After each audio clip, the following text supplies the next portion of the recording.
महाभारत का युद्ध समाप्त हो गया। मोहन जी, महाभारत का युद्ध समाप्त हुआ। पहला रात ऐसा है कि पांडवों के साथ भगवान थोड़ा चैन से बैठे हैं, कल लड़ाई नहीं करनी है। नहीं तो महाभारत का नियम था सूर्यास्त के साथ युद्ध रुक जाता था और जैसे सूर्योदय हो तो युद्ध। लेकिन कल सूर्योदय के साथ युद्ध नहीं करना है क्योंकि कौरव समाप्त हो गए हैं, युद्ध समाप्त हो गया है। भगवान के साथ पांडव बैठे हैं। पांडवों ने कहा भगवान आज हम अच्छी नींद लेंगे, थोड़ा ठाठ से सोएंगे, हम लोग जीते हैं। भगवान ने कहा सोना, जो सोवत है वो खोवत है, जो जागत है वो प्रभु को। स्वामी विवेकानंद कहते हैं जागते रहो जागते रहो जागते रहो, सो मत। पांडव भगवान संग में लेकर के पांडवों को चले गए। क्यों? क्योंकि भगवान को पता है यदि आज सो जाएंगे तो हमेशा हमेशा के लिए लेकर के चले गए। भैया कब क्या होना है ये पहले से लिखा है, हम लोग नाच रहे हैं। ऐसा मैं नहीं कह रहा, ऐसा बाबा तुलसी रामचरितमानस में लिखते हैं। उमा दारू जो सीत की उमारे जो सिद्ध के नाई, मादारू जो सिद्ध की नाई, मादारू जो सिद्ध के नाई। सब ही नचावत राम गोसाई, सब ही नचावत राम गोसाई। बाबा कहते हैं भगवान सबको नचाए जा रहे हैं, आप नाचते रहो नाचते रहो। नचाने वाले तो ऊपर बैठे हैं। होनी को कुछ और मंजूर था। पांडवों को लेकर के तो भगवान चले गए, पर पांडवों के बेटे ने भगवान की बात नहीं मानी, वो सो गए। और शास्त्र कहता है जो सोवत है वो। रात में अश्वत्थामा आया, पांचों बेटों का धड़ उतारा, धड़ लेकर के गया, दुर्योधन को दिया। दुर्योधन ने सिर दबाया, भीम का सिर समझ के दबाया, सिर फूट गया। समझ गए या भीम का सिर नहीं है, भीम के बेटे का सिर है। दुर्योधन हाय हाय करके मर गया। सुबह हुई 6 बजे, 7 बजे, 8 बजे लौट करके पांडवों के साथ भगवान आए। पांडवों के साथ द्रौपदी माँ आई। माँ तो माँ होती है, माँ के दिल जैसा दुनिया में कोई दिल। लौट करके माँ द्रौपदी आई हैं। क्या बात है, मेरे बच्चे तो सुबह रोज मेरे बच्चे सुबह 4 बजे जग जाते हैं। आज 8 बज गए, बच्चे जगे नहीं। माँ द्रौपदी भीतर आई तो क्या देखा, जिस आंगन में कल तक 5-5 बच्चों के किलकारियां गूंजा करती थीं, आज वो आंगन बच्चों के खून से भरा है। थोड़ा ध्यान लगा के सुनो। भगवान करे बेटे के मरने का दुख क्या होता है, भगवान करे किसी के साथ ये दिन ना बीते, पर जिन माँ बाप के साथ ये बीता होगा उन माँ से पूछना कि बेटे मरने का दुख क्या होता है। मैं हमेशा कहता हूँ मोहन जी, बिल्कुल मेरे गुरुदेव भगवान एक कथा कहते, माँ एक ऐसी चीज का नाम है, माँ एक ऐसी चीज का नाम है।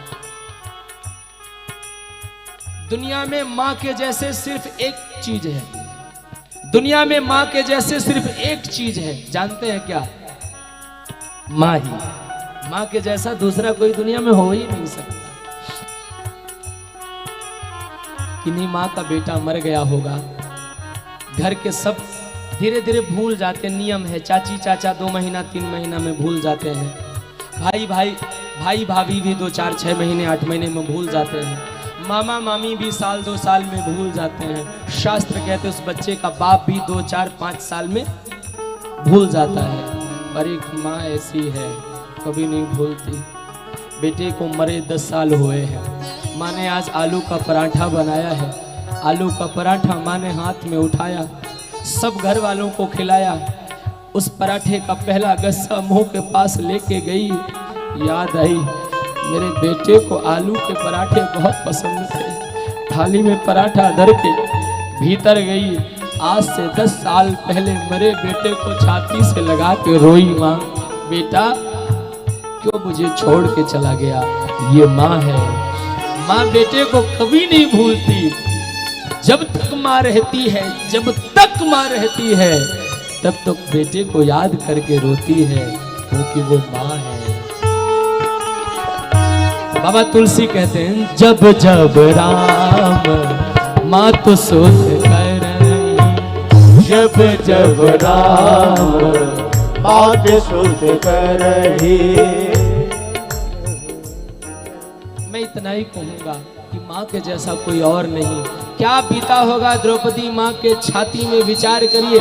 5-5 बच्चे कल तक माँ कहते थे, आज 5-5 बच्चों का धड़ पड़ा है, खून से आंगन भरा है, चिखाड़ मार पड़ी। द्वारिकाधीश, द्वारिकाधीश। द्रौपदी में हरम में यही अंतर है। द्रौपदी के जीवन में जब संकट आया तो द्रौपदी के मुंह से पहला अक्षर निकला द्वारिकाधीश। हमारे जीवन में संकट आता है तो हम घर वालों को बुलाते हैं। द्रौपदी रोई है, पांडव आए हैं, पांडवों के साथ ये भी पहुंचे हैं टेढ़ी टांग वाले। पर इतना छलिया है ना, इतना छलिया है ना, ये सब पता है पर नाटक ऐसे करता है जैसे कुछ पता नहीं हो। दीवाल का सहारा लेकर के द्वारिकाधीश जो फूट फूट के रोए हैं। द्रौपदी पास में आई है। द्रौपदी द्वारिकाधीश को भाई मानती है, अचेत अवस्था में लिपट गई है। एक बात आपको कह दें, कह दें, एक बहन का जितना विश्वास भाई के प्रति होता है, बिल्कुल सच कह रहा हूं, निर्मल मन से कह रहा हूं, एक बहन का जितना प्यारा रिश्ता भाई के साथ होता है, दुनिया में किसी और के साथ वैसा रिश्ता हो ही नहीं सकता। द्वारिकाधीश ने गले से लगाया है बहन द्रौपदी को, मत रो मेरी बहन, मत रो मेरी बहन। अर्जुन ने कहा, चिंता मत कर द्रौपदी, जिसने मारा है उसको आज मैं मार डालूंगा। आज के सूर्यास्त के सूर्य को नहीं देख पाएगा। ऐ द्रौपदी, तुम्हें चिंता करने की आवश्यकता नहीं, वो हत्यारा बचेगा नहीं मेरे हाथ से। द्वारिकाधीश को कहा, रथ निकालो। द्वारिकाधीश ने रथ बाहर निकाला है, रथ को लेकर के चले हैं। थोड़ी दूर में भगवान ने अश्वत्थामा को पकड़वाया है, अर्जुन से रथ पे बंधवाया है और घर लेकर के वापस। द्रौपदी ने देखा है, सीख लीजिए द्रौपदी से, भैया मारने वाला बड़ा नहीं होता, बचाने वाला बड़ा होता है। द्रौपदी ने कहा, छोड़ दो, मुच्यताम मुच्यताम एस ब्राह्मणो नितराम गुरु। इसको छोड़ दो, छोड़ दो, मारने की आवश्यकता नहीं है। इसको मार दोगे तो बेटे के मरने का दुख क्या होता है ये मुझे पता है। क्यों? क्योंकि अभी देखो सामने मेरे 5-5 बच्चों का धड़ पड़ा है। इसके पति द्रोणाचार्य हैं, जिनको अर्जुन ने पहले मार दिया है। अब बेटा अश्वत्थामा इकलौता है, इसे भी मार दोगे तो इसके माँ के दिल में क्या गुजरेगी ये मुझे पता है। मेरे बेटे नहीं हैं, मेरे पति मेरे साथ हैं, इसको छोड़ दो। ये द्रौपदी है। युधिष्ठिर की आंखें फटी रह गईं। युधिष्ठिर मन में विचार करते हैं, आज तक मैं सोचा करता था कि द्रौपदी मेरी बीबी है। युधिष्ठिर मन में सोचते हैं कि आज तक मैं सोचा करता था कि द्रौपदी मेरी पत्नी है, पर द्रौपदी ये लाइन कह करके तुमने मेरी आंख खोल दी। तुम मेरी पत्नी नहीं हो, उल्टे मैं तुम्हारा पति हूं। तुम्हारा परिचय मुझसे नहीं है, उल्टे मेरा परिचय तुमसे है। द्रौपदी मेरा युधिष्ठिर नाम, मैं धर्म सम्राट इसीलिए बन पाया क्योंकि मेरे पास द्रौपदी जैसी धर्म पत्नी थी। प्रेम से कहो राधे राधे। पूरा पूरा पूरा हस्तिनापुर रो रहा है, अश्वत्थामा को छोड़ दिया है।